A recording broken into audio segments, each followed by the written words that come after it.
Welcome back to my channel. This is Mac and we are working on my daughter's 2012 Kia Soul. Crank, no start. So she was about 2 hours away, Daytona, hanging out with some friends and hanging out at the mall. She gets in her car and the car wouldn't start. Yeah, she called me and I was like, hey, just go ahead and turn the car off, try it again. A few times, within like 15-20 minutes it actually started, which is great because otherwise, Dad's gonna be hopping in a car, driving 2.5 hours away, 2 hours away, whatever, to try to resolve this issue. But she was able to get it home. We parked it. I drove it for about a week. It was very intermittent, so couldn't really figure out what it was at first. Then it finally happened to me. So when you're cranking it, I noticed that the RPMs weren't reading at all, which is a clear sign of crank position sensor probably going. So I went and ordered that. That's a pretty common issue for these cars when you're having this issue. So I'm gonna go ahead and show you the part number. All right, so this is the part number right here. You can see it. I'll go ahead and link it below in the description. But yes, this is for a 2012 Kia Soul. We're gonna get it replaced. And I think there's only a couple things you'll need. You'll need a 10mm socket. You'll need probably some type of screwdriver to kind of pry it out a little bit, maybe a pick, and that's about it. I'm gonna get the car pulled up. I'll show you the process and where it's at. So in order to get to this, it's underneath the car. I finally found it.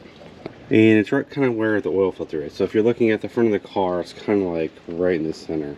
So if you get underneath, you'll notice that the oil filter is right there and it's right next to it. So let me go ahead and climb under there and show it to you. There's the oil filter. There's the sensor. 10mm bolt to remove it. And I'll pull it out. So let's go ahead and do that now.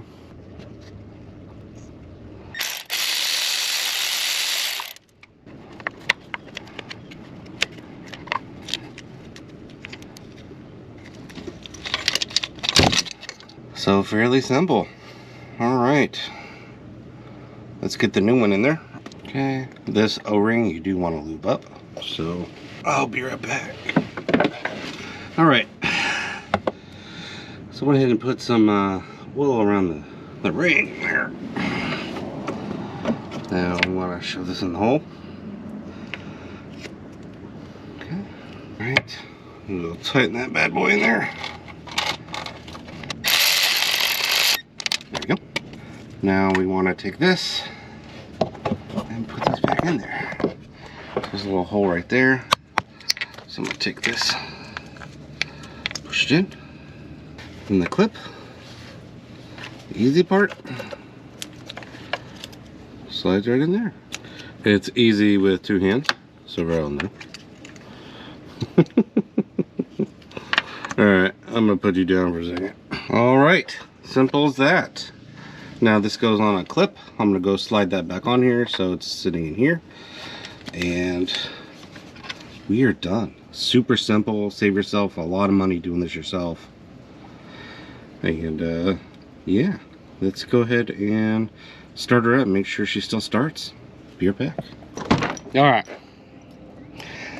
Let's go for the victory lap in the car. No check engine light. Well, that's another thing is when this error came up, there was no check engine light. Now I could have ran the codes and all that stuff, but yeah. Anyway. Yeah.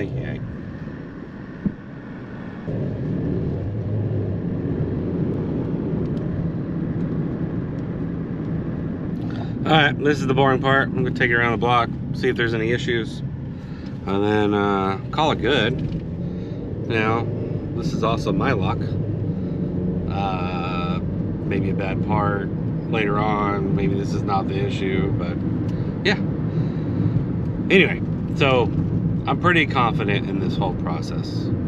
These things do go out. This car has 159,000 miles on it, so not uncommon for these things to go out. But this is how you replace it. And again, in the description, you will find the link to it. I think it was like 28 bucks or something like that.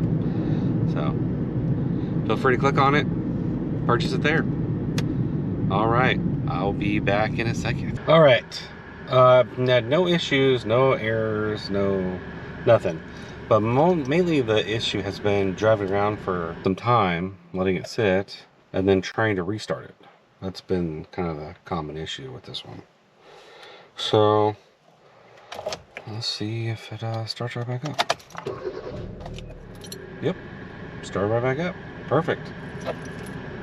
All right. We're gonna call this one fixed. So I think it took like 10 to 20 minutes at most. I mean, I was setting up camera, got up a few times to oil it, but come down there, 15-20 minutes, you're good. You could save yourself a couple $100 doing it yourself, guys. So for only 15 minutes of worth of work and 20 to 30 bucks in a part. If you have an intermittent crank no start, this could be your issue. So just think about that. Until next time, guys, you guys have a great day. Bye.